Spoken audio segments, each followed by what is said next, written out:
I'm a girl who chooses wisely what to give a shit about, and today I choose to give a shit about who you are dating.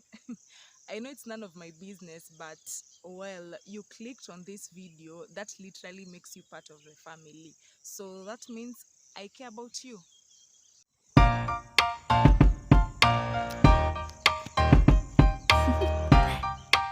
Do you want to know? Okay, so the number one type of guy that I wouldn't want any of my sisters to be dealing with is the boy. So who is a boy? A boy is number one, the kind of guy who doesn't even know what he wants. Yeah, he doesn't even know what he wants. This is the type of guy that you guys have been dating for like a year down the line. Then after a whole year or even two, that's when he comes up with this piece of excuse. That this piece of excuse that I'm not ready for a relationship. Like, what have we even been doing for the last 1 year? Can't we even just find a better way, a better excuse for us breaking up, not just this uh, regular cliche that every guy just comes up with anytime he wants to break up with you? Can't you just be reasonable? At least just say, I don't love you anymore, or something like, this isn't working, I'm not ready for a relationship. Like, what have you been doing for the last 1 year?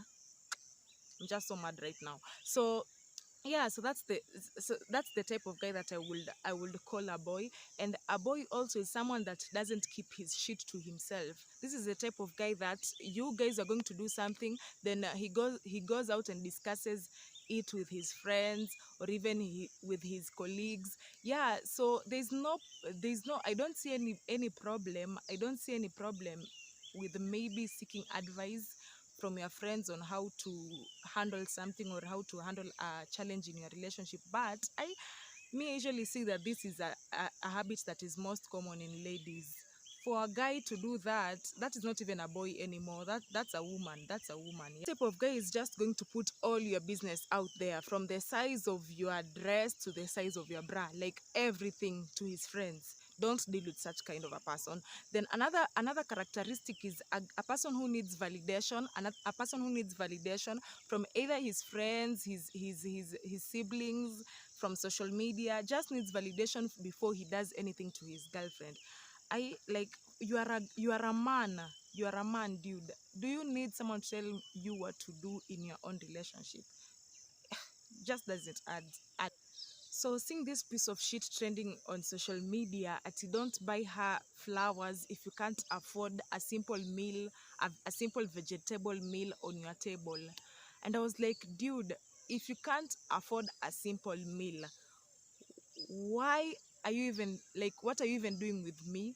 May usually think, not even really think, I usually prefer, or it usually makes sense to me when you first find yourself before finding your other half. Yeah, you can't just be stable in a stable relationship with someone else if you're not in a stable relationship with yourself. So first get your shit right, get your finances right, before coming to get another woman. Cause mi sioni haja ya kutesa, like ya kutesa mtoto wa mtu, eti simply because you're following that advice on social media, that you don't buy her roses simply because you can't afford if you can't afford a vegetable meal.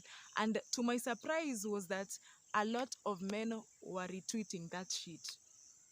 Don't buy her roses if you can't afford a simple vegetable meal. It doesn't even make sense.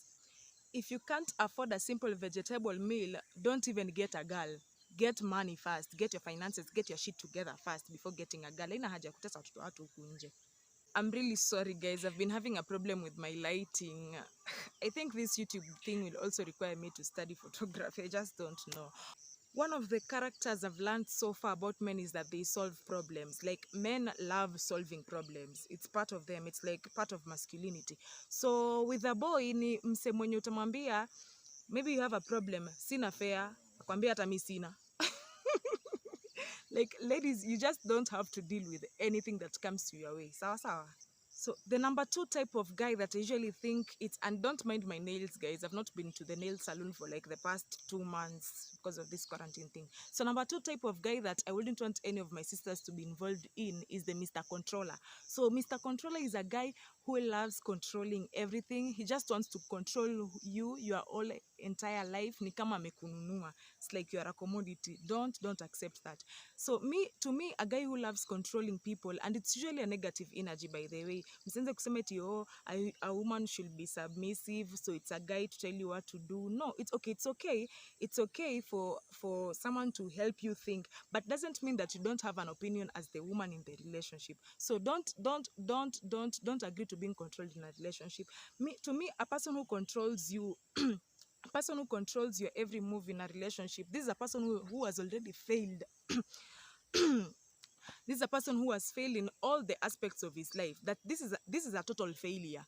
This is a total failure. Uni mtu mwenye amefail, and the only place anaona is winning is winning in controlling you, and you are letting him control you. So Mr. Controller ni mtu mwenye you just can't say no to this person. You can't say no to this person. Immediately you say no to what he says, and react vibaya. He becomes abusive, either physically, mentally, or emotionally. So it's just a person who drives negative energy. He drives negative energy. Anataka like useme nipikie sahi, and you are there cooking. Okay, it's not bad to cook, but that was just an example. All in all, don't agree to be controlled. Don't agree to be controlled. Like, this is a person who will always have a say in everything. Always have a say in everything. And immediately you don't do anything he says, he either ends up abusing you, he insults you. Like, just don't agree. So Mr. Controller is this type of guy who comes into the relationship playing the daddy. Nika alisikia hauna baba. Like, coming into the relationship playing the daddy, setting his own rules. Like, you shouldn't talk to men. You shouldn't do this. You shouldn't dress like this. You should. This is the time you should be getting back home. Like, he's just there to be the daddy to you. Yeah, and don't let this kind of guy rule you. We should be doing it 4 times a week or every day. It's my right. Don't agree to that. Don't. Even God does not control his people. God gives you a choice. He either gives you a choice to choose between good and evil. Akwambie eti lazima unifollow. No. You have, as human beings, usually have choices on what to do. So anytime you let a guy control you, I'm sorry about the sore throats, guys. Na sio corona. Niko tu na, I don't know. Yeah. So anytime you let a guy control you, it's like you're giving up your power in the relationship. Even God does not control his people. God gives us human beings the choice of either following good or evil. Hakwambia eti ni lazima you have to be a follower of mine. No, it's your choice. It's our choice. Even Jesus did not control his crowd. Anytime Jesus went to a place and he was not accepted, he will go. Hawambia eti ni lazima you have to listen to my gospel. No.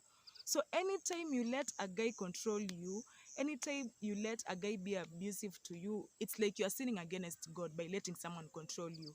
And I wouldn't let any of my sisters go through this. So don't allow to be controlled. Have an opinion. You are a human being. Have an opinion.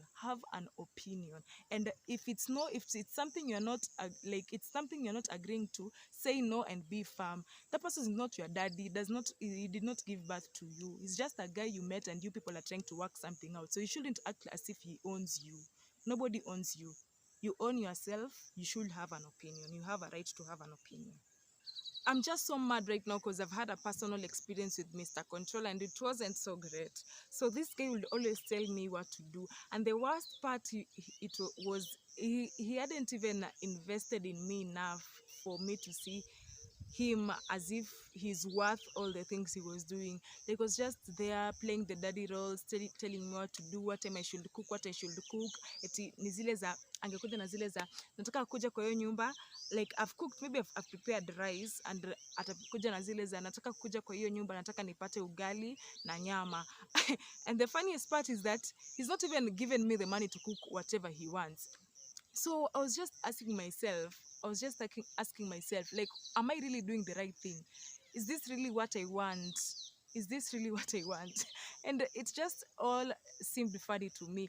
So there was just this funny day that this guy, this man of the house, came in with the usual akaniambia eti, oh, I'm coming over. He actually used to stay close to where I stay, ni kama this stage and the next, yeah. So gari ni kama 20 bob, yeah, gari ilikuwa kama 20 bob hivi. So he just came with the usual, what have you cooked? I actually, on that day, actually didn't feel like eating at all. Nile tu, my moods didn't tell me, my mashetani zangu hazikuwa zinaniambia nipike. So he just came, have you eaten? And I was like, no, because I don't feel like, I just had snacks. Yeah, I remember I just had snacks. No, I don't feel like eating. And it was like, nakuja kwa hiyo nyumba in the next 30 minutes and I want to find food on the table. Hey, I know it's petty. You guys are probably going to think that I'm petty, but I literally cried. Literally, machozi zilitoka hivi. And I was like, guy, I'm also being forced to cook and eat in my own house. Ilirishika chevechebo, like it just hit the most bottom part of my heart, the most emotional part of my heart. I'm being forced to cook and eat in my own house where I pay my own rent, buy my own food. But I said, okay, it's okay. I'm going to do whatever he's telling me to do. So I cooked. I actually prepared a meal. I ensured that by the time he's getting to that house, alipata food. So I cooked. After I finished cooking, I cooked with tears, mind you, I cooked with tears. So after I finished cooking, nikakaa tu hapo. I just found myself, I went on my knees actually. I went on my knees, I talked to God because I couldn't talk to my friends. I couldn't talk to my friends. My friends always give me that vibe that, ile, we warned you about this guy, why are you still with him?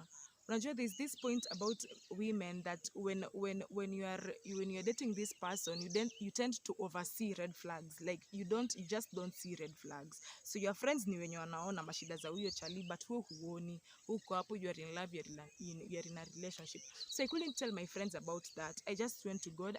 I knelt down. I prayed to God and I was like, God, it's not a must.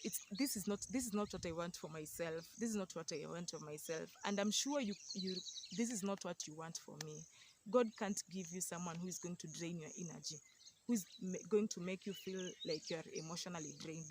So I just told God, if this is your will for me to go through this, then let this relationship continue. But if this is not my cup of tea, if this is not your will for me to go through this, kindly just remove the burden I have right now, because I couldn't find any way to break up with this guy. I just told God, just remove the burden I have right now.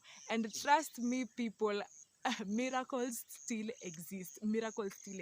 So the guy came, nikamwekea food as usual. So nikamwekea food, akakula.